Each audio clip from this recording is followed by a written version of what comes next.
এই গাড়িগুলো আর গাড়ির ভিতর লোকগুলো দেখলে মানে দিলের ভিতর একটা শান্তি চলে আসে।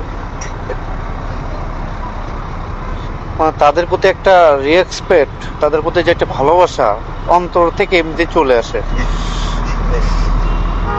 আসলে খুব শখ ছিল যে আসলে এই সেনাবাহিনীতে চাকরি করার, বাট হয়তো বা হয়নি। তো শ্রদ্ধা করি মন থেকে, একদম ভালোবাসি মন থেকে ওনাদেরকে। আর আসলে দেশের জন্য প্রাণপণ প্রচেষ্টা এবং নিজেকে বিলীন করে দেয় আমাদের সেই গৌরবময় সন্তান সেনাবাহিনী, দেশ